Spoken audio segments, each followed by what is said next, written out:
Everyone.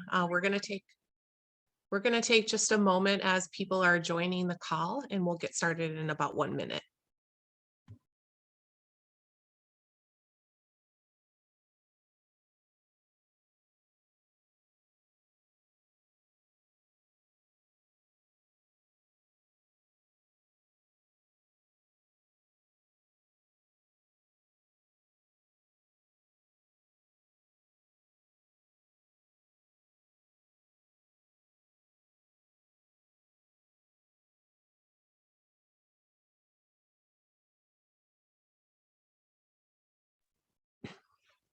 Well, welcome everyone. Good afternoon and welcome to the 2022 Homes for All launch. I'm so excited to be joining you today and thrilled to see all of your faces on Zoom, what I can see from my end anyway. My name is Rhonda Otteson, one of the 3 newly elected co-chairs of the Homes for All Coalition. At this time, I'd like to welcome you to put your name, organizational affiliation in the chat. We'd love to see who is joining us here today at this exciting kickoff event. Before we get started, I do want to point out some key accessibility options we have today during this webinar. The first is that the chat feature is on, so you can use that throughout the webinar. You can also use the Q&A function if you have questions you'd like to submit to the team, and other folks from the coordinating team will be watching that. We have ASL interpreting that will be provided today. If you look on your screen, there are 2 ASL interpreters titled ASL interpreter, and you can click on more by their name and pin them to have that on your screen. We have 2 options today for accessing CART caption services. First, you can click on the stream text link pasted in the chat box. Or second, click on the CC or live transcript to view CART captioning. And to use stream text, we will also share this in the Zoom chat. There's a link that will be shared with in the chat that you can click on. So again, welcome. And at this time, I wanted to hand it over to our 2 other newly elected co-chairs. First to Linda Soderstrom, just to say a quick word. Greetings, good morning or good afternoon, everyone. My name is Linda Soderstrom. I lived at Crossroads at Penn in 2015, and that was when I first learned about housing and how it needs to have an advocacy point of view in Minnesota. So for the next year, I will be the at-large newly elected chair of Homes for All, and I have already set up about 8 coffee clutches for the next week and called 3 or 4 of my representatives today. So I'm already on the job for you. Thank you. Thanks, Hello. Linda. Dave, do you want to say a couple words too? Yes, Dave Anderson. I'm the 3rd of the co-chairs. I am the affordable housing representative. I'm also the executive director of a group called All Parks Alliance for Change, or APAC. The parks refer to manufactured home parks or mobile home parks. So that is the role that I play within APAC, but I'm glad to be playing a larger role within the Homes for All coalition and the broader continuum of housing. Thank you, Dave, and thank you, Linda, for sharing just a little bit about yourselves and stepping into a leadership role. I'm excited to be joining the team. Like I said, I'm executive director of the Minnesota Coalition for the Homeless, and I'm excited that we'll be able to advance shared priorities together.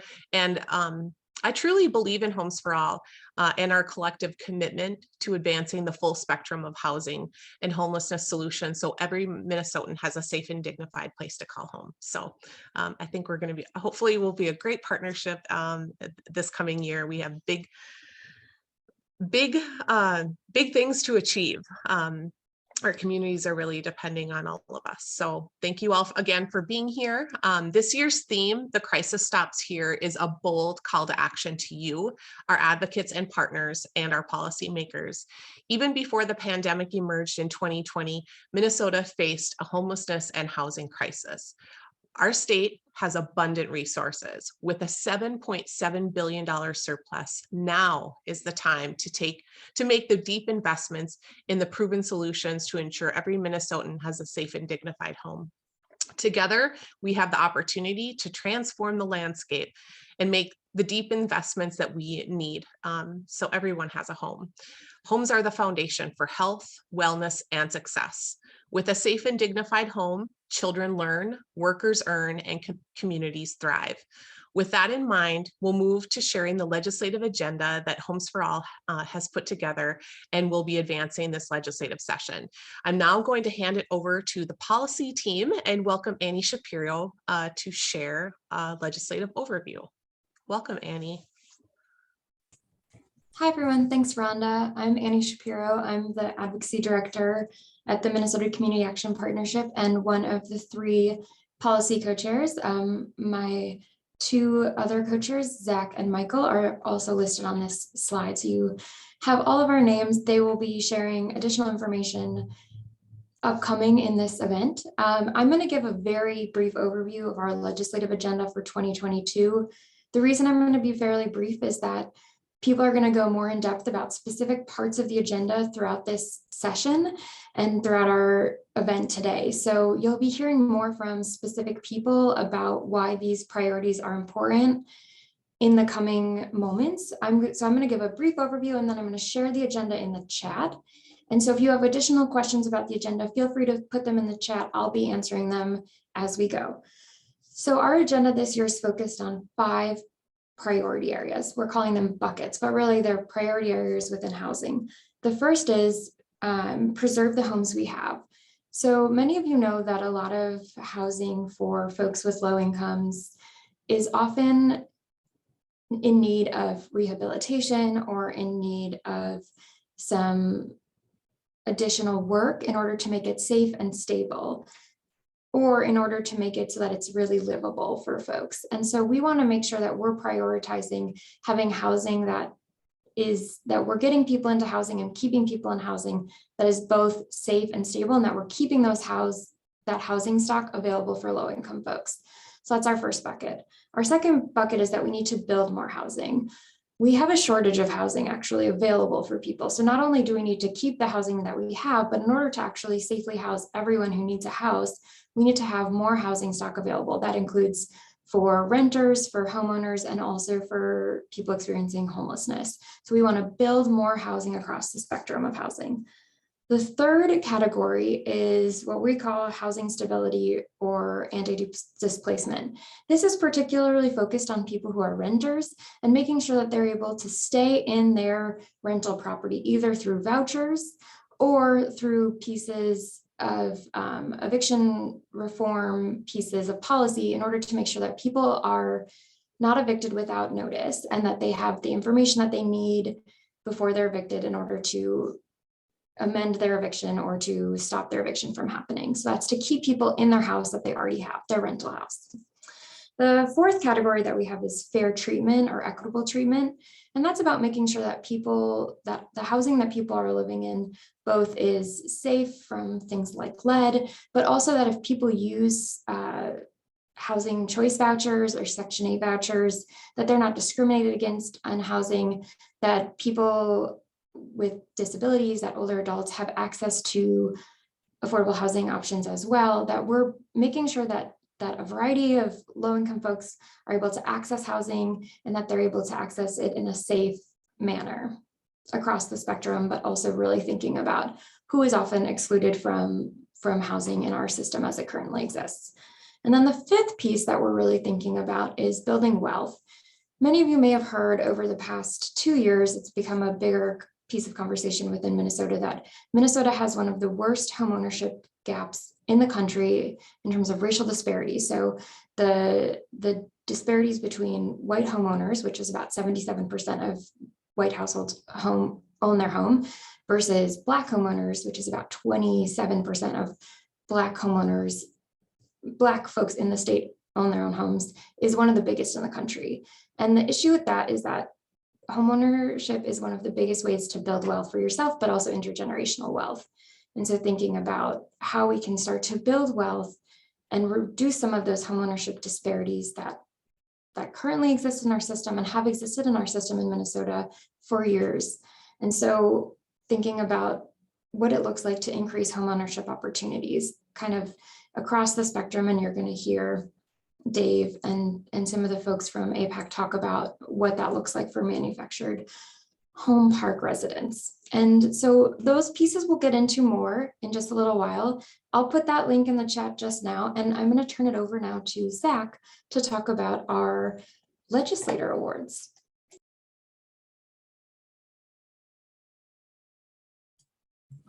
Hi, everybody. It is so wonderful to be here for the Homes for All kickoff. It's really my honor to be the one who gets to present our Homes for All Champion Awards to 4 really deserving legislators this year. As we look as a Homes for All coalition to what makes a Homes for All champion, it's the continued success and dedication towards making housing in Minnesota more accessible, safer, and more affordable for folks across the housing continuum, all the way from addressing homelessness to home ownership, renting, and anything in between. It is really critical that we have these champions here so that we are able to continue advancing our work at the state capitol and ultimately making housing in Minnesota more attainable for folks. We have a really great lineup of our champions today, and we are going to start this off with Senator Port. We're a little ahead of schedule, so I'm gonna be skipping around. Sorry to folks who are trying to run our PowerPoint here, but I want to first introduce Senator Lindsay Port here, who is being awarded a Homes for All Champion award for her spectacular work on several pieces of last year's legislative agenda. But the one I want to highlight the most is her work on the Shelter Resident Bill of Rights Task Force. This task force was brought to the Homes for All coalition from folks with lived experience, and without her key leadership in this area and her strong connection to these advocates with lived experience of homelessness, this part may not have been included in any of the final packages that passed at the end of last legislative session. So with that, I want to welcome Senator Port, who is one of our Homes for All champions. Thank you so much, Zach. I will just take a minute. I really want to say thank you to all of you for your work in lifting me up as a first-term legislator and really bringing me into the Homes for All family. This work is really important to me. It's important to my community and all across the state. But as a first-term legislator, this was also a new area for me. And I cannot say enough how important the Homes for All Coalition has been in helping me stay so connected to the people who are most affected by the housing crisis in Minnesota. And I think that is the key to passing good legislation, to passing the important priorities that you have this year, is that we really center the stories of Minnesotans. And you all are the best in the state at doing this. Because you are so connected in each of your individual communities, it has allowed us as legislators to really bring those stories to the legislature, to tell them, to make sure that we are centering the realities facing Minnesotans so that we can actually address them. It's been an honor to work with you, and I'm really excited for what I hope is the start of a very long and fruitful relationship.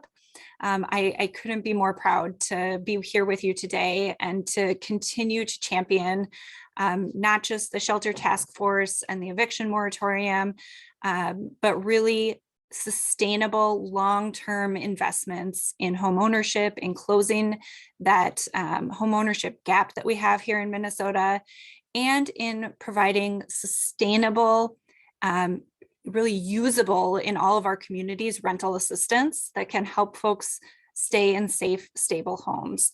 I'm so thrilled to accept this award and really just excited about our ongoing relationship. Thank you so much. Once again, thank you, Senator Port. We cannot do this work without all the support from our champions, and we were very excited to be able to give you this award today. The next, Thanks so much. The next person on my list who I want to thank is Senator Carla Nelson. Senator Nelson was a clear champion of the Homes for All coalition during this past legislative session for her work as the chief author of the Minnesota Housing Tax Credit, which was the single largest new ongoing investment of housing production in Minnesota in the last decade.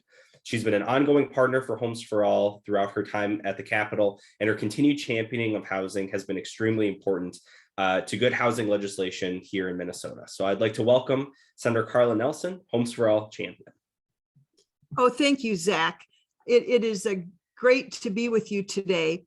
I'm really honored to be a Homes for All champion. We all know, everyone on this call knows, we all know how important predictable, reliable housing is. And these housing costs are just increasing disproportionately to income. I'll just throw out one little fact that I'm sure you all know, but it's a startling and scary reality. Between 2000 and 2019, the median renter income in Minnesota increased by just 1%. And yet the median gross rent increased by 14%. That's a math problem with grave consequences. 1% increase in income, but a 14% increase in necessary rent. And you know, this problem will only grow worse. And the deleterious effects will just compound. They will not better with time. And that's why I so appreciate the work of Homes for All over the years. We know that producing more homes that are affordable is an issue that we must address. And I was really glad to author the Affordable Housing Tax Credit to help do so. Actually, I had authored this bill for several years, but this was the year we were able to get it across the finish line. And as a longtime supporter of affordable housing, I just pushed for this inclusion in the tax bill this year. Now, I have to say it helped that I was the Senate tax chair to be able to get this bill heard. And of course, the advocates brought clear stories about why this was so important. And we know that the Affordable Housing Tax Credit has worked in other states, and we know that it will bring additional affordable housing to Minnesota. And I do want to call out and appreciate the House Tax Chair, Marquardt, who then agreed to allow this in our final bill that was sent to the governor for signature. So again, I cannot express my thanks to all who helped get this across the finish line. We know that it emphasizes affordable housing and workforce housing with this new tax credit. It brings private money in to the marketplace. So I'll just say 2 or 3 brief lines about what the Affordable Housing Tax Credit is, as these are new and most people are not aware of them. There's 85% of charitable contributions that are made to the Minnesota Housing Tax Credit Contribution Fund. That's a revolving fund that's established at the Housing Finance Agency. That begins, that 85% charitable contribution tax credit begins in tax year 2023 and sunsets after tax year 2028. It's $20 million in fiscal year 2024-25. And I'm hoping that we can increase and extend this affordable housing tax credit. So again, thank you for the recognition today. It's a great honor. I will say the greatest recognition, though, does go to Homes for All. You have been so dedicated at keeping this issue in the front of legislators' minds. So thank you very much. I'm quite honored to be your champion. Thank you, Senator Nelson. It's an honor working with you, and we hope to be able to continue our partnership this upcoming legislative session. Thank you, Zach. All right, our next Homes for All champion is going to be Representative Hamilton, who is being awarded a Homes for All award this year for his historic and ongoing support, especially in the crucial housing supports program that we have here in Minnesota. As one of the original authors of this program, along with his continued work on improving it in recent years, housing supports has become a model nationwide for how to get folks into safe, stable, affordable, safe, and accessible housing. Without his support, housing supports simply would not be the program it is today. And Representative Hamilton has been a champion of housing across the continuum as well. So I'd like to welcome Representative Hamilton, one of our Homes for All champions. Well, thank you, Zach. Zach, it's always great working with you, and it's also nice to see you, even though it's on Zoom. I'd also like to say it's great to see Alan, the interpreter. I always see you around the Capitol and State Office building as well. You're fantastic. Thank you for all that you do too, my friend. You know, Zach, one of the things that I want to bring up, as all of you know, it's the importance of advocacy. I represent a very rural district, and even though you may not see firsthand homelessness in your community, it doesn't mean that it's not there. Homelessness happens all across the state, but it's because of your involvement and your advocacy that brings this to legislatures and the legislature and legislators so that we fully understand how people are impacted and the importance of carrying legislation like this, voting for legislation like this. If we didn't have the advocacy, I'm not sure what would take place. So it's very, very important that all of you stay involved and do your part to educate members. I'm more than happy to carry legislation like this. I am absolutely honored to receive this. And like I said, it's always a joy, always a pleasure to work with all of you. And the other recipients of this award, I see Representative Gomez is on as well. And it's so good to see you. And the two senators do wonderful, wonderful work. It's so much fun to work on this on a bipartisan, bicameral basis. And I'm just happy to play a small role. Thank you. Thank you, Representative Hamilton. It has been awesome working with you. And hopefully we can continue working with you during your final session here. So congratulations on that as well. Next up for our Homes for All Champion Award, our final champion for this year is Representative Aisha Gomez, who's being honored for her incredible work being the chair of the House Preventing Homelessness Division, as well as all the work she's done in advancing both funding and policy towards ending homelessness.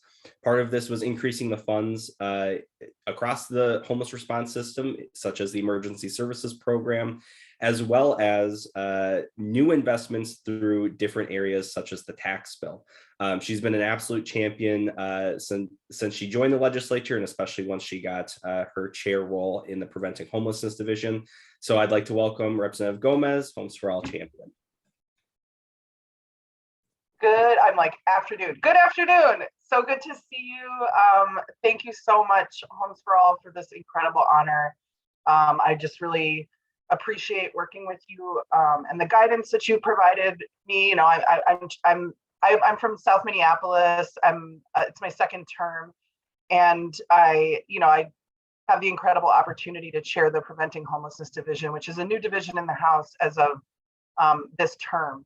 And so, you know, I really have leaned on you guys for help and support and ideas, and I am just deeply grateful to be in partnership in this work with you. As Representative Hamilton, my across the aisle buddy, we've worked together on a number of different issues. You know, I think that we've found a lot of common ground, and your comments about homelessness and about its sort of relative visibility across the state is really important. You know, Heather Keeler is from Moorhead, and she's my vice chair, and she really brings that perspective. You know, absolutely. Even when we don't see it the way that we do in the metro, we know that it impacts every community across our state, and issues along the entire, you know, continuum of housing are impacting communities across our state. And I haven't really had the chance to meet Senator Nelson, Chair Nelson, but I am also a tax person, so I hope that we'll have a chance to work together in the future. And I feel like, in as much as the homelessness aid and your great credit were trades for each other, I'm like, good trades for housing, right? Like, let's keep doing that. Let's keep thinking about in innovative ways about how it is that we can get the investments that our communities need and that we need to really improve access all along the continuum. how we can get those into our communities in innovative ways that that serve the needs of different communities. So I guess I also want to take this opportunity because, when we're all together, to talk a little bit about, a couple things that I think are ahead of us. And just today, I have received a lot of communication, I think probably from some folks who are on this call or who are in the Homes for All about rental assistance expiring. And so, this is an issue of real urgency in our communities, because as Senator Nelson pointed out, wages just are not keeping up with housing costs, constituting a bigger and bigger portion of families' budgets. And we have to figure out ways that we can intervene to make sure that families are staying stably housed. We talked about the homelessness aid that was included in the tax bill that Senator Nelson and our chair on the House side, Marquardt, were able to get over the line, is designed to help families experiencing homelessness, so that we can really interrupt what we see, which is like a kind of multi-generational cycle of homelessness, unfortunately, at this point. If you experience an episode of homelessness as a kid, you're many times more likely to be in homelessness as an adult. And we really need to ensure that we can't expect kids to be able to perform at school if they don't have a place to lay their head at night. That is just the reality. And so, those issues are what we're trying to address with the tax aid that we put in last year's budget. The other two things that I want to just highlight are, the fact that in Minnesota we have the worst homeownership disparities or racial disparities in homeownership of most places in the country. We're in the top 4 or 5 states. We have an incredibly high rate of homeownership for white people, and Black people it's very low, and that gap between those two numbers is bigger than almost anywhere in the country. In this moment, we have an incredible opportunity to address this issue. The People of Color and Indigenous People Caucus has made this our #1 goal this year, is that we have a chance to use, this is an especially good use of one-time money. It doesn't, and is that we can invest in ensuring that families of color have access to the down payment assistance that they need in order to get into homeownership, and that we have an adequate supply of affordable homeownership options for families in Minnesota. The other piece is around naturally occurring affordable housing, which is being kind of snapped up, and certainly in communities like mine in the urban core, by investment companies and people who want to make a buck on housing, which is a thing that we allow people to do, unfortunately, in my opinion. So I just wanted to highlight those two investment areas as we're moving through this process of doing a supplemental budget that's a little bit larger than normal. That those are kind of areas that are really ripe for action, and they're part of the Homes for All agenda, and kind of preaching to the choir. So I want to, in closing, just extend my sincere gratitude about or to you all for your continued efforts at the Capitol, as my colleagues have lifted up. It makes a huge difference to us to have partners on the outside that we can work on policy with, and that we can just do this work that we're here to do, which is make lives better for people in Minnesota. And we share that, whether we're whatever our political party or whatever chamber we serve in, that's why we're here. So just thank you for bringing us together in that way. And my appreciation to everyone. Thank you, Representative Gomez, and thank you to all of our Homes for All champions for being here and sharing your words of wisdom on our kickoff. So with that, I will turn it back over to Rhonda to continue on. Yeah, thanks again to all of our legislative champions. It's so exciting to hear more about you, why you're so passionate about this work, and looking forward to a really exciting session as we all work together, everybody who's on this call, to advance the solutions and resources we need to advance housing stability, address homelessness, and make sure that everyone has a safe and dignified home. So next up, the part of our program today is that we'll be hearing from several organizations and advocates that will highlight the different needs and opportunities we have coming up in this 2022 legislative session that are being carried on the 2022 Homes for All legislative agenda. So the first group that I'd like to welcome forward in this Zoom space is Andai Young Center, and welcome Sherry along with some youth from Andai Young who are going to share more about the need for shelter capital. Welcome, Sherry. Thank you, Buju. Good afternoon. I am Sherry Reimers Nindana Sikwe. I am a member of the White Earth Nation of Ojibwe and interim executive director for Andai Young Center in St. Paul, located just around the corner from the governor's mansion. And I'd like to thank all of you for having us here today. I can't see which youth are on board. I believe Gregory's here and Allison might be here. Andai Young Center, which means our home, in the Ojibwe language, began as an emergency shelter for runaway and homeless American Indian youth ages 5 through 17.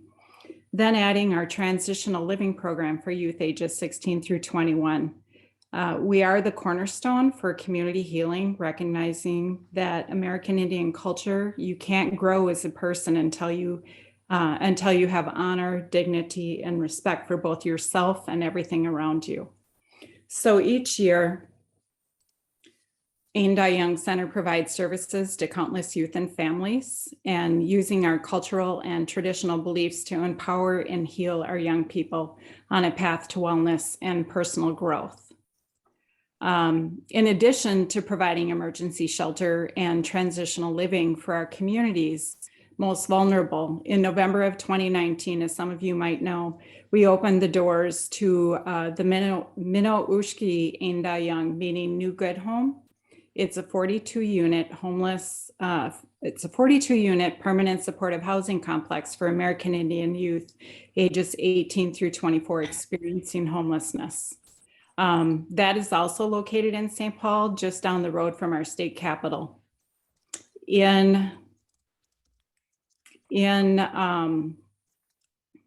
reading the chat, I'm sorry. Sorry about that. In the face of COVID-19, the pandemic and civil unrest, we were able to lease up 42 young adults that were able to move in off the streets to efficiency apartments with a full suite of culturally responsive on-site services. The Minoushki Andai Young was developed in partnership with Project for Pride in Living and made possible because of housing infrastructure bonding investments. Ironically, after opening our doors, we hosted the Homes for All policy team at our newest location.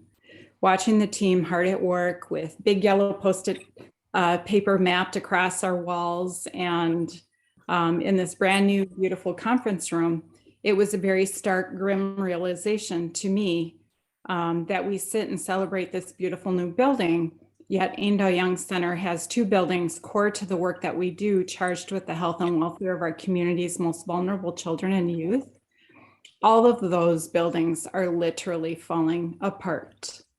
We have received Band-Aid support in private donations, limited local city and county funds, and that the state has yet to invest in a significant way for shelter capital. Shelter capital would provide opportunity for Andai Young Center to make critical repairs necessary for safety upgrades to our emergency shelter and shelters across Minnesota that serve our most vulnerable. We have this beautiful new supportive housing complex, yet we are unable to secure funds for our rapidly deteriorating, crumbling exterior and chimney and subpar bathrooms that are in disrepair and create dire safety concerns that puts our licensure at risk. A place revered as a safe haven for these children should be both safe inside and out. Our story is not unique to the repair and improvements needed for shelters across the state.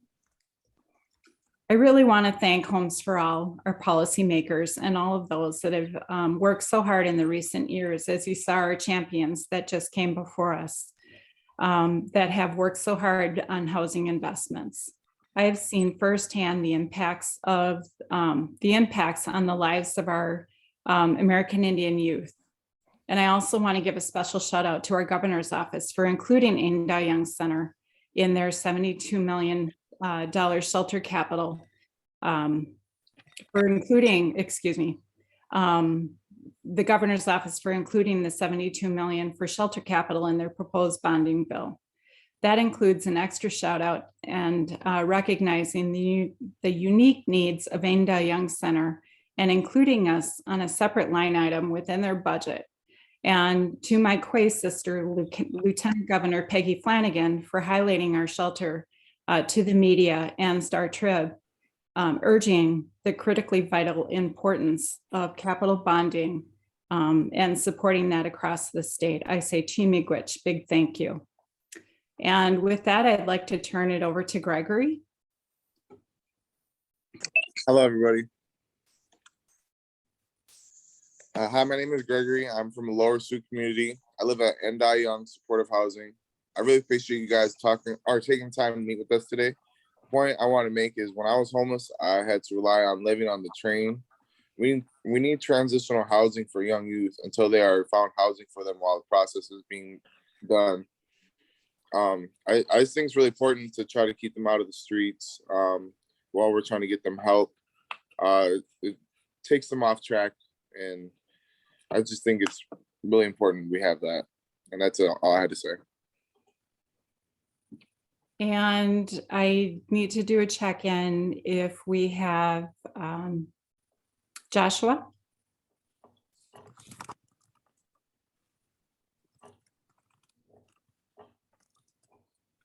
So having said that, I really want to thank all of you for listening in and giving us this opportunity to speak on behalf of Ainda Young Center, who really is an anchor to our community and works really hard to create a voice for our young people. And Gregory and our young people have been working really hard to raise awareness around the needs of our homeless youth and those across the state of Minnesota. So again, I want to say Chimugwech and thank you. Thank you, Sherry, for your constant advocacy. And thank you, Gregory, for sharing a little bit more about your story and how shelter and housing has made a difference in your life. The next focus area of the Homes for All agenda addresses key tenant protections and source of income protections for renters. Our friends with Homeline will be sharing more about this important opportunity to support renters in getting and keeping their home. Welcome, Linda, Lucretia, and Danielle. And Lucretia, if you want to go first.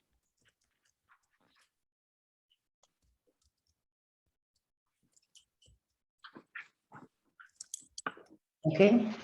Hi, my name is Lucretia Brewer. I live in Newport, Minnesota, and I have been under the threat of being evicted since October 2021. Let me be clear.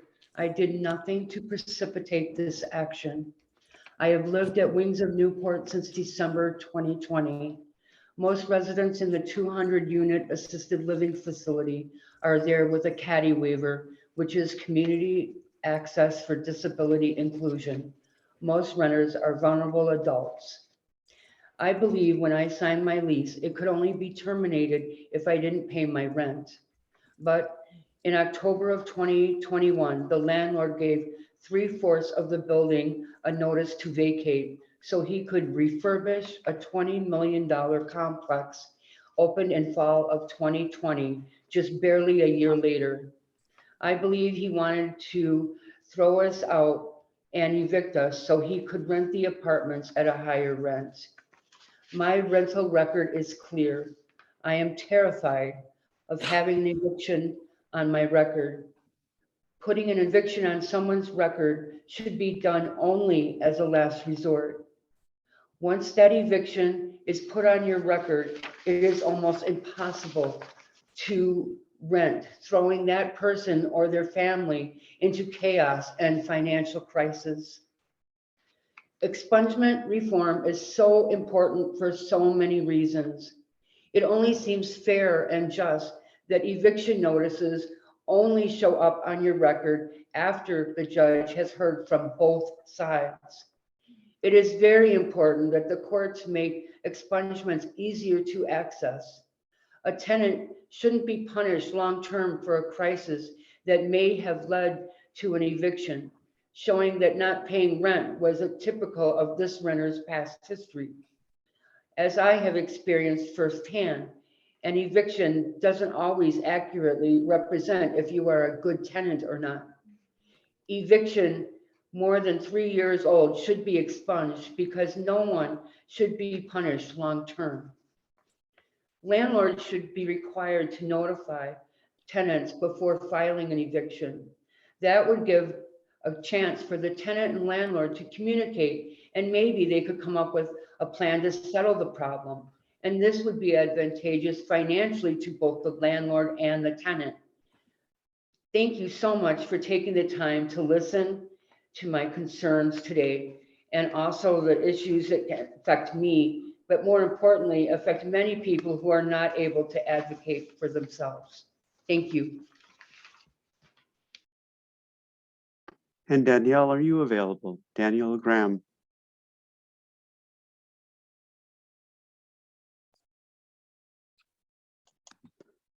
Okay.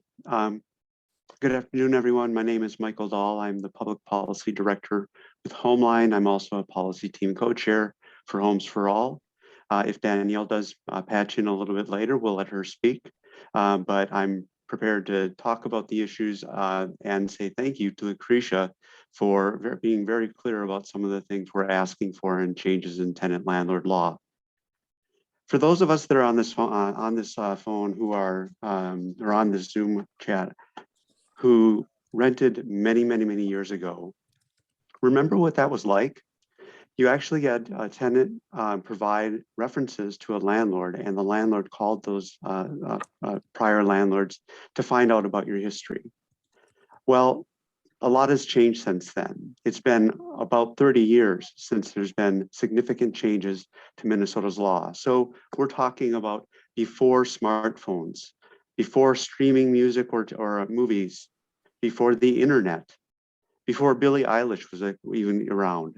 This is how long it's been since our tenant landlord law has seen serious changes, and that applies to the issues that are on Homes for All's agenda, the pre-eviction notice and the eviction expungement reform. Just a quick bit about the eviction pre-eviction notice. As was noted by Lucretia, we do think that landlords should notify tenants before they are going to court and filing an eviction on them, and that time frame should be of 14 days.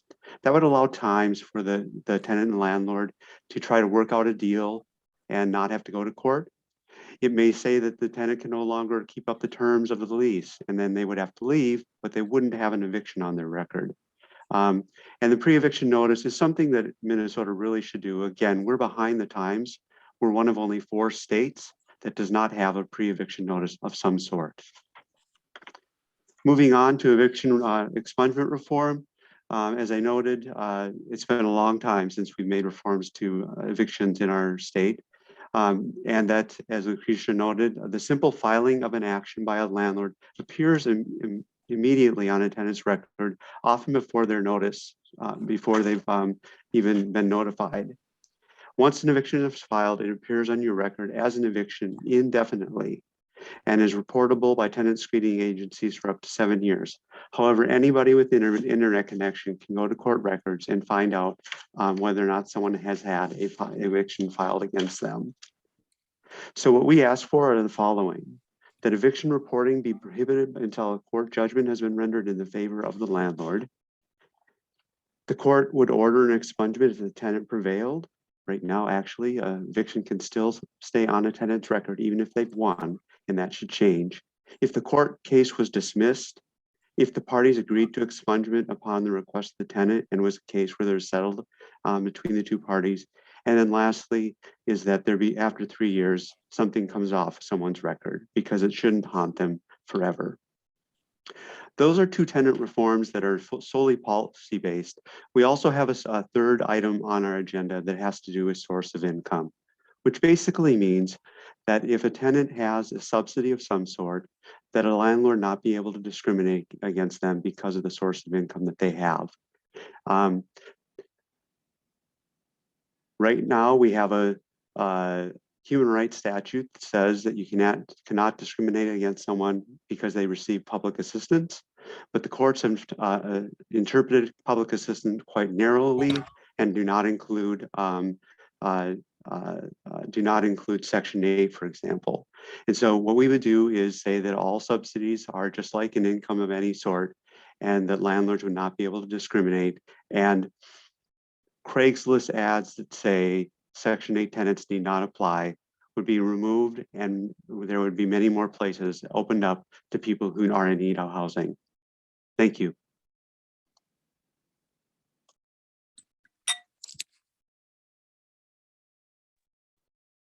Thank you, Michael, and thank you, Lucretia, for sharing information about how tenant protections can make a real impact on the lives of folks all across the state.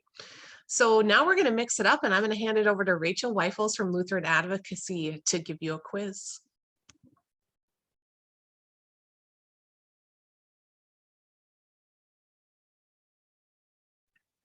All right. Hi, everybody. I'm Rachel Weifels from Lutheran Advocacy, and we're just going to take a brief kind of break to look over some of our key statistics and priorities for the session. And so I invite you to either go on your desktop or your phone to AHA Slides. The link is in the chat. You can either click on that link or copy and paste, or go directly to that on your phone. So I'm just going to give you 30 seconds just so that everybody can get in and no stress.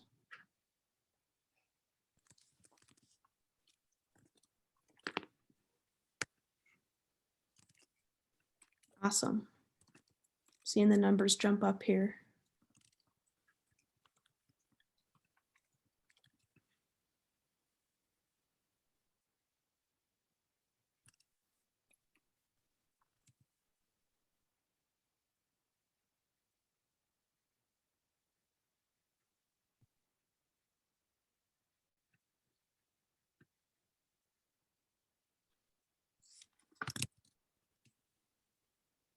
All right, let's go ahead and get started.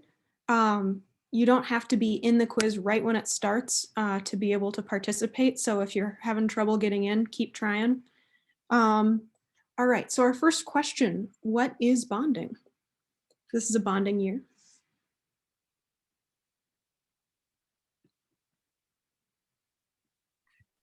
All right, I'll show the results here. That is correct. And I encourage you to watch the chat. Our policy team is going to be telling you more about each item in the chat, but we don't have enough time to talk too much about each. So we're going to go on to the next question. And the way that this works is that it should update on your phone or computer to the next question. So out of the 87 counties in Minnesota, how many counties have enough shelter beds to meet the needs of that county?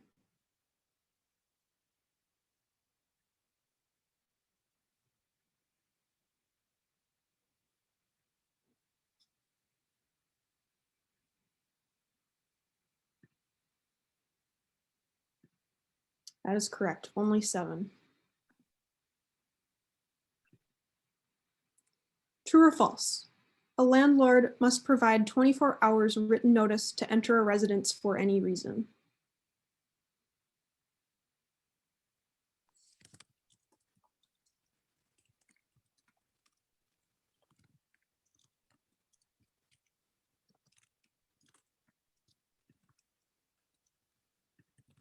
It is false. All right, and one of our senators who received an award cited this, but median renter income in Minnesota increased just 1% from 2000 to 2019. How much did median gross rent for the state increase in the same period?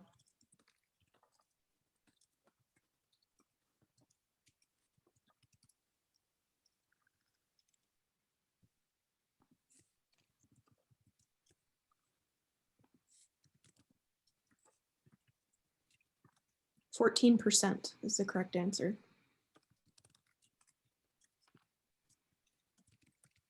And the next question gets to the immense racial disparities in housing in Minnesota. In comparison to 44% of white renters, what percentage of Black renters are cost burdened? And what cost burden means is that someone is spending more than 30% of their income on rent.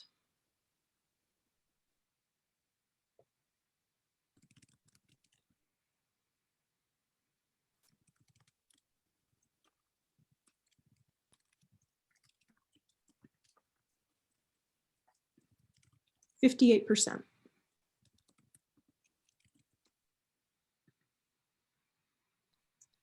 And next question, in comparison to 77% of white families, what percent of Black families own their own homes?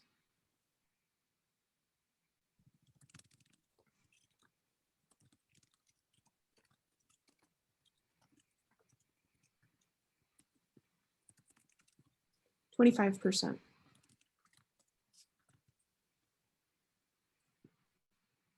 True or false, another one of those. A landlord may reject a rental application on the basis of the source of a renter's income, such as a Section 8 voucher.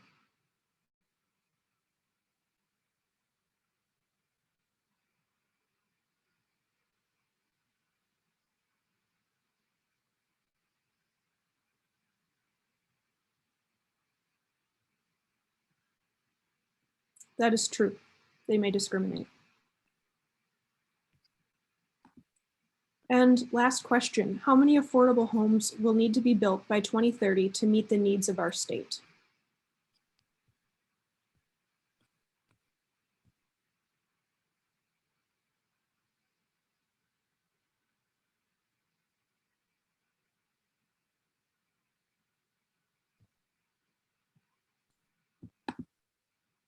$300,000. Oh, I got that wrong. 200,000 is the correct answer. And so you can see how big of a task we have ahead of us. I will pass it back to Rhonda. Thank you, Rachel. I hope everybody enjoyed that quick quiz and that you learned something in the process as well. So the next portion of our program, we're going to talk about bonding for homes. Homes for All always has a big ask. And the reason we have such a big ask is because we are the Homes for All Coalition. And we know that we need a lot of housing. Rachel mentioned 200,000 units by 2030. I was wrong about that. I think I put it into the system wrong. It's actually 300,000. Okay, perfect. I was second guessing myself as well. So yes, we need 300,000 homes. So we have 8 years to achieve that. So we need to make really big investments, and we are really at a pivotal moment with a $7.7 billion surplus that we are in a position that not only can we make those big investments, we need to make those big investments. So I want to hand it over to Megan Hillbach to talk about how bonding for housing makes a difference in Grand Rapids and some tenants from Aurora Heights on the impact of having an affordable home has had in their life. So welcome, Megan. Hi, thank you. Thanks for having us up in warm and balmy Grand Rapids. It's quite chilly here today, but we're coming to you out of the community room of Aurora Heights, which is the newest project Grand Rapids built for affordable housing. It is a 56 unit complex located in the middle of our town, which is really convenient for the tenants here to be able to access bus lines, stores, all the amenities that Grand Rapids has to offer. Just across the street, we have the YMCA. We were able to do what's called a RAD2 conversion. And so we were able to take 14 SRO units, which is a single room occupancy units, and convert them and use them as leveraging to build Aurora Heights. So we previously had 14 HUD homeless units that were that single room occupancy, and previously those units were approximately 135 square feet. So really small. They were shared kitchens and baths.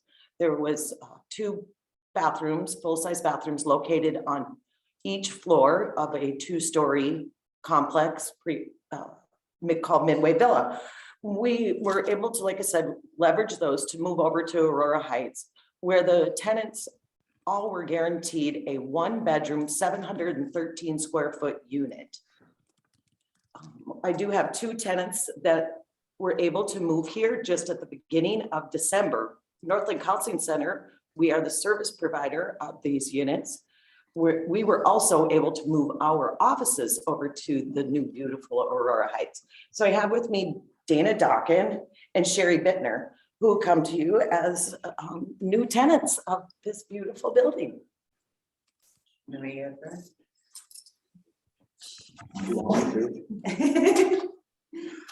Sherry's just going to let you know a little bit about her experience from moving from Midway Villa, which was that SRO, to now a 1-bedroom Aurora Heights. Hi, my name is Sherry Bittner. I lived in Midway Villa for a little over a year. It's been a great experience for me. I suffer from mental issues, drug abuse in the past, and this has like really opened my life up.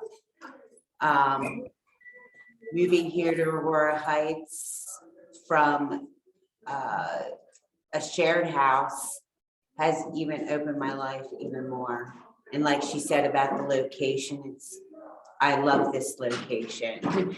It has everything here. And I don't know, I don't want to get emotional, but this has been like a great experience for me to live in both places. I mean, even though I got this opportunity for a housing here, that opportunity at Midway Villa would not be any, it's something that helps everybody. I love that I moved here to my own place, and but I wouldn't give up any of my experiences at all. So thank you. Thank you for this experience.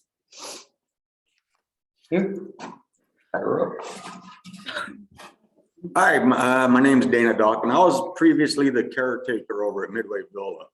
So I've actually been really close to all the tenants. So I've been actually able to see the transaction that happened from moving there, which was way better than being homeless. And now to our own personal apartments, there's way less tension. There's no having to share bathrooms, kitchens. People are starting to develop a pride in themselves and take care of their own, feel like a normal person in a way. So they're starting to kind of grow out of their shells a little bit. It's just very recently that we moved over here, so it's kind of a little early, and being in the dead of winter, we're still stuck in our, apartments. Basically, there's not too much to do outside, but I can tell, as the warm months are coming up, people are getting antsy. They want to do stuff. They're getting along instead of arguing like they were. So yeah, I mean, the tension has really dropped a lot. So people are starting to be more friendly towards each other. Just the happiness, the negativity is almost completely eliminated. I had to deal with a lot of that. So, and me personally, yeah, it's just great to have your own place. Can't even tell you how grateful I am. And I know all the other tenants here feel the same way. It's just, it's awesome. It's great. So thank you.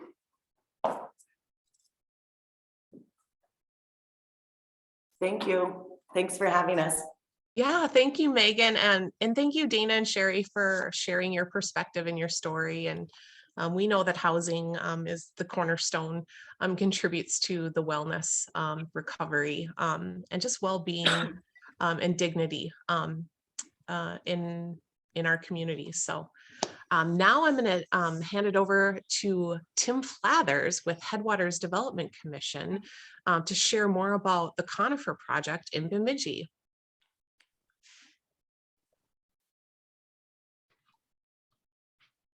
Thank you, Rhonda, and good afternoon, everybody.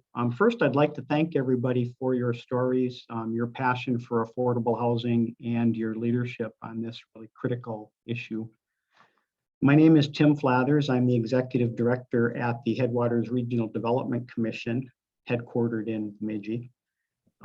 Housing has consistently ranked among the most important issues in our region and for our organization. HRDC provides staff support for the Beltrami County Housing and Redevelopment Authority under contract.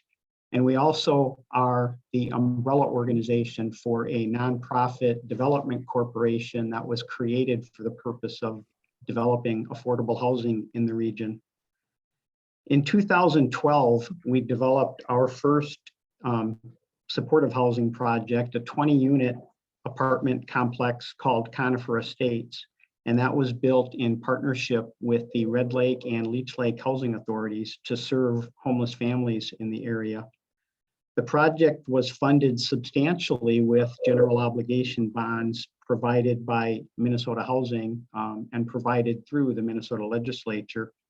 Our relationship with the Beltrami County HRA was important because the GO bonds required that we have a public owner, and the relationship we had staffing that organization was important because our corporation was able to be the developer and the HRA was able to own the project, and we were able to successfully complete that. I would like to mention parenthetically that the HRA public ownership, they also own the Village of Hope in Bemidji, which is an amazing family homeless shelter that is led by Sandy Henham, who's also on the call. So Sandy, I'd like to just shout out to you for your leadership, both in that development, but also for housing statewide. This past year, the HHDC opened Conifer Villas, which is our second supportive housing project. That's a 32-unit development that is financed through Minnesota Housing again, and this time using housing infrastructure bonds. That project just opened up this past summer. We're currently constructing East Conifer Estates, which is a 24-unit supportive housing project located in the same vicinity as the other two projects. Without the availability of bond funding, I can say clearly that 76 units of supportive housing in Bemidji would not have been possible because it's not feasible to build units like this and have to carry debt service because the rents that are able to be generated simply aren't sufficient to take on that level of debt service. More importantly, 76 families that are now living in high quality affordable housing would not be adequately housed. And Village of Hope would not be able to provide the quality of housing that they can provide in the current facility that they're operating. And so those resources are just absolutely critical, and we are highly appreciative of having access to those resources. Thank you.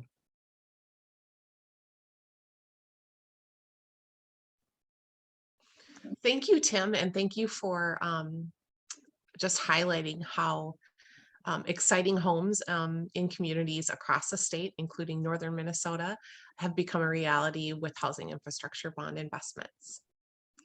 The next portion of our presentation is going to talk about accessibility in bonding projects. Ensuring that housing meets the diverse needs of our communities across the state also means that housing has the needed accessibility features so that people with disabilities can live and belong in our communities. I want to welcome Julia Burkstaller and Justin Smith to talk more about this accessibility in bonding projects, and they're from the ARC. Welcome, Julia.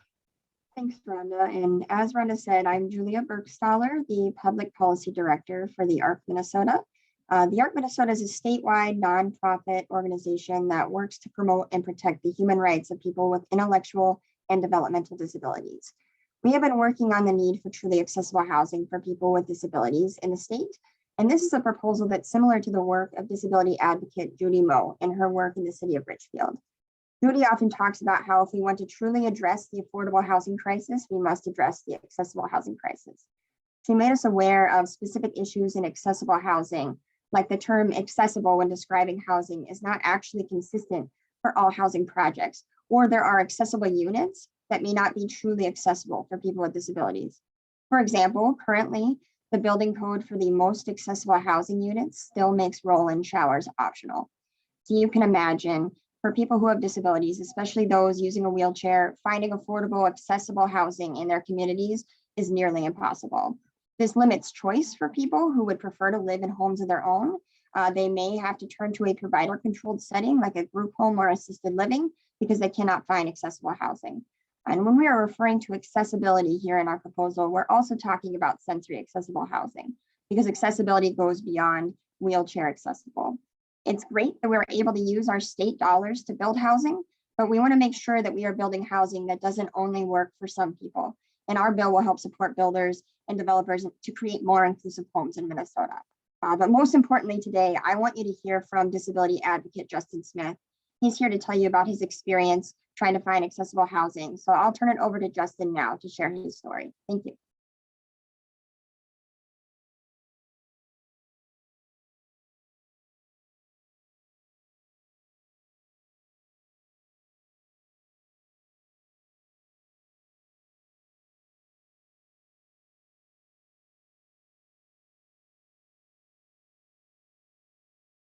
Hi, my name is Justin Smith. I'm a young man in my 20s. I use a wheelchair to move around and a communication device to help me speak. Text-to-speech technology is reading my speech for you today. I have been on a quest to find a wheelchair-accessible apartment and have run into barriers. Here is my experience over the past year in trying to find a wheelchair-accessible apartment in Ramsey County. First off, there are very few older buildings that have anything wheelchair accessible. My best chance seemed to be brand new developments, yet that is not a guarantee of success. Last summer, I was able to tour a brand new 98-unit building that had one studio and one one-bedroom they considered to be wheelchair accessible. 2%. Wow, unfortunately, both units had traditional bathtubs instead of roll-in showers needed by most wheelchair users. Here's one of the issues, the lack of accessible housing. Of the thousands of apartment listings in Ramsey County that show up on apartment search sites, only about 30 to 40 show up as wheelchair accessible. After removing the 55+ apartments, because if I wanted 55+, I'd just keep living with my parents. We contacted over 20 other places that either didn't respond back or what was shown for accessible apartments in online floor plans wouldn't have worked for me. Yes, maybe they met some minimum ADA standards, but the bathrooms weren't large enough for a power wheelchair to turn around in. They didn't have roll-in showers. And some appeared to have difficult layouts to navigate using a power wheelchair. Second issue, there are not any consistent criteria for what qualifies as wheelchair accessible. I may be able to get into a building, ride in an elevator, and get into an apartment, but I wouldn't actually be able to live there. Here's the thing, I do not want to live in a group home, or segregated apartment building where everyone has a disability. I want to be part of an inclusive community or building with people of all ages, abilities, and backgrounds. Unfortunately, developers don't seem to be designing many spaces that let me be part of the community I choose.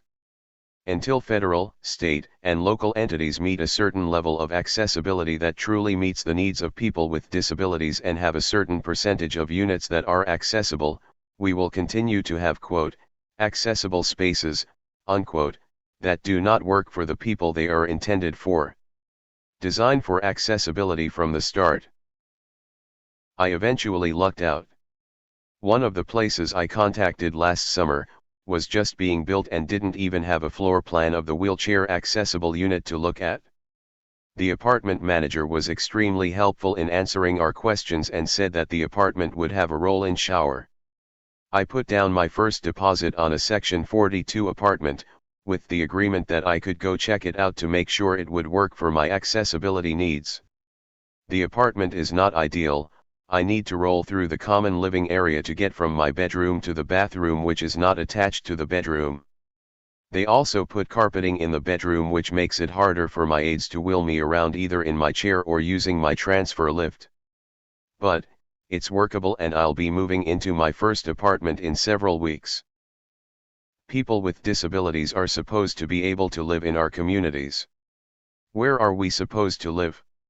If we're not building more accessible apartments that actually work for people with disabilities, that are integrated and included in our community, where do we live? Thank you.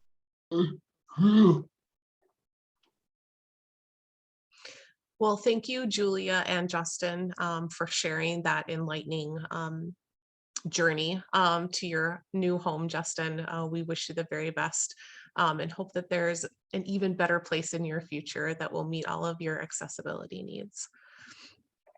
Next up, we are going to move into talking about manufactured homes. Which represent a very important part of the housing continuum, providing affordable home ownership opportunities for thousands of Minnesota residents. Many times these homes are located on lots that are rented. So that really creates a unique challenge and opportunity for their owners. I want to welcome Dave Anderson and Trevor Nelson today to talk more about the opportunity to purchase legislation for manufactured home residents. Welcome. Thank you. Good afternoon. My name again is Dave Anderson. I'm Executive Director of All Parks Alliance for Change, or APAC. We're the statewide association representing Minnesota's 180,000 manufactured home park residents, and the board of the organization is composed entirely of manufactured homeowners. As was mentioned, mobile homes or manufactured homes provide some of the most affordable housing in the market today. Unfortunately, that affordability comes with significant risk. While more than 90% of park residents own their homes, they don't own the land underneath their homes. This land can be sold or redeveloped, and when a park closes, most homes are lost. Many because they can't be moved, and others because they're too old to be accepted by another park. In fact, there is a national chain that just recently purchased 5 large park communities in the state and issued notices that they were changing their policies to prohibit homes older than 20 years from being located in the community, or at least moved in. Fortunately, they can't do anything about the homes that are already there. As a result of this disconnect between owning the homes but not having control over the land, more than 1,000 households have been lost during the last 10 years.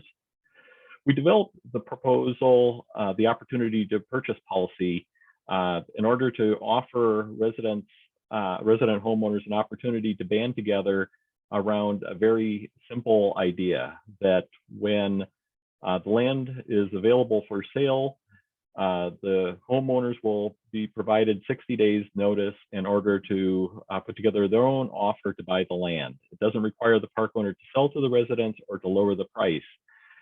The bill has passed through all the committees in the Minnesota House and was included in the House's Omnibus Housing Bill last session with the support of Chief Author Representative Connie Bernardi. This year, the push is on with the Minnesota Senate under the leadership of Chief Author Senator Karen Housley. The proposal replaces actually a current notice requirement that's already in state law. Unfortunately, that notice requirement is only triggered if the property is officially listed with a real estate broker or through public advertising. And this kind of formal listing of park properties rarely happens. As a result, these unlisted and unadvertised park sales are increasingly going to national chains and out-of-state investors. Minnesota has over 45,000 home sites, and close to a third of those have been sold in the last since 2015. And of those sales since 2015, half have gone to out-of-state buyers, and that pace is just picking up. In 2020, the sales were actually 70% to out-of-state buyers, and in 2021, 81%. So it's something that's becoming increasingly urgent. If there's hope for residents to gain control of the land and have security of tenure and just control over how the communities are managed and maintained. Trevor Nelson is also with me to speak about the proposal. Trevor, if you would. Thank you. Hello, my name is Trevor Nelson. I'm the president of the All Parks Alliance for Change Board of Directors. I'm also a resident homeowner in the community of Cimarron. It's a manufactured home park with over 500 home sites located in Lake Elmo. And I can speak from personal experience about this and the fact that whoever owns these communities has a tremendous impact on the families that live there. In the Twin Cities, the 10 parks with the highest rents are all owned by out-of-state buyers, including my community, Cimarron, which often ranks near the top of the expensive list. My community was purchased by Equity Lifestyle Management, or ELS, about 10 years ago. They are one of the largest corporate owners of manufactured home parks in the country. Currently, they own 422 properties with over 160,000 home sites in 33 states. By way of comparison here, Park Plaza Cooperative, a community that is less than a half an hour away from here in Fridley, is one of only 10 communities in Minnesota purchased by the residents and run as a cooperative. They've owned their community for the last 10 years and have only seen one rent increase of about $6 per month. To compare that to Cimarron, where rent has increased by over $140 a month since we moved in here just 4 years ago. And Park Plaza's $6 rent increase went towards replacing the park's roads, upgrading its water and sewer systems, building an impressive new storm and community center, and adding a playground. Whereas Cimarron still has bad roads, a crumbling water system, and storm shelters that you wouldn't want to go into. This is why I support the opportunity to purchase. It lets residents know when their community owner is considering selling the property and gives homeowners the opportunity to put in an offer to buy the land where they live. This type of notice has worked smoothly in at least 6 other states, including New Hampshire, where it has been in place for over 30 years. This is an opportunity for these families and individuals to save their homes, keep their housing affordable, and not have to leave their schools, jobs, or neighborhoods. This option to purchase proposal has been authored by my senator, Corinne Housley, and has the support of a bipartisan group of legislators and the endorsement of many organizations around the state. It passed the Minnesota House last year, and now we ask for your help in passing it through the Minnesota Senate this year. Thank you. Well, thank you, Dave and Trevor, for sharing this important opportunity and how it can really make a difference in communities like yours, Trevor, all across the state. As we move into the final portion of our event, I want to turn it over to the communications team and the community engagement teams to share more about the opportunities you have to amplify these important policy proposals, some highlighted today, others on the agenda that we didn't have enough time to get to, and continue to build the community support that we need to advance this bold and important work this legislative session. So I'm going to hand it over to Mary. Hi, everyone. My name is Mary Baumgartner, and I'm a policy advocate with MICA. Today, I am here as a representative of the communications team with Homes for All. And we just want to make sure, we've covered a lot of really important content today. We've had, excuse me, some really great speakers. But we really want to make sure that you all as advocates have resources that you can bring to meetings with your legislators, with your friends, with other community members that kind of help share some of the things we've discussed today. So I went to, if you can see my screen, it's the Homes for All website. So homesforallmn.org. And if you go to menu in this upper right corner and you go to our agenda, you can just click on that square. And you'll see if you click here, that pops up to just a one pager of our main, 1,000-foot view of our agenda.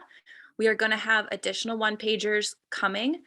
We will have one that talks about our endorsing agenda, which includes items that members of the Homes for All Coalition have brought forward that we are in support of. We will also have some one pagers specific to certain committees. So we talked about bonding. We'll have a bonding one pager. That stuff can get a little in the weeds. And so I personally like being able to refer back to it. We'll also have a one pager kind of focused on the Housing Committee and HHS. So those will be coming up, and we will make sure to post those on our website as well. So again, I'll just go back to sort of that main page, and you can see if you go to get involved, there's resources you can click down here. We'll also try and send them out via email. So if you do subscribe to our newsletter and our emails, we can make sure that we try and post them that way as well. I just also want to encourage folks to check out our coalition meetings. A lot of you raised some really important points, and we really want to make sure that we are representing just the various folks with housing experiences. We always talk about the continuum of housing. And so if you are interested in joining our full coalition meetings, we also have, again, community engagement team, the communications team, and the policy team. So you can find that information, again, on the website. If you go just back to the Get Involved and coalition meetings resources. And then again, just to go back so we know where to see the agenda, click here, that will pop it up. So we really just want to make sure that we continue to support you all throughout the legislative session, because we know that your voices are really what your legislators want to hear. So I know we're getting close to time, so I want to make sure I pass this back to Gene Martinez. He is the Legislative Advocacy Coordinator with the ARC Minnesota. He's a colleague of mine on the community engagement team, and he's going to talk about some other ways you can be involved. Thank you, Mary. And one of the things that, legislators need to know, and we are, at our launch for the session, and we'll change that word kickoff to launch right after this event. But one of the things that elected officials, they need to hear from you. We have heard such outstanding stories today, and they're just a fraction of the stories that are out there. And so what we're asking you to do, and you'll be seeing a link in the chat, and then also a follow-up email, is to send a message to your individual elected officials and about the importance of the Homes for All agenda. But one thing that would be really helpful is that you personalize the message that is posted by putting a paragraph or two about why accessible, affordable housing is important to you.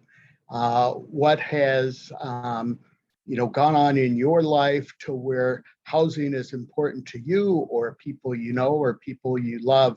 That is always really critical with elected officials, so that they know their constituents and their individual needs.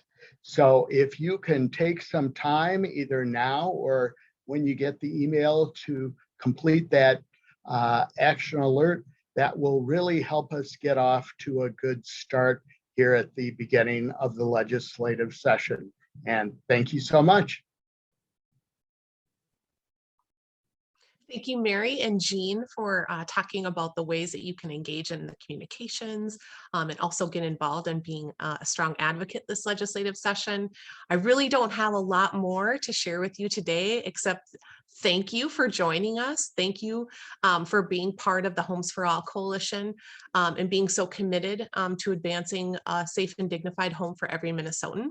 Again, you'll see on the slide that we have the website listed, as well as social media channels. So if you're on Facebook and Twitter, go ahead and give us a follow. And throughout this legislative session, we use the hashtags MNLEG and Homes for All MN. So again, thank you and have a wonderful day.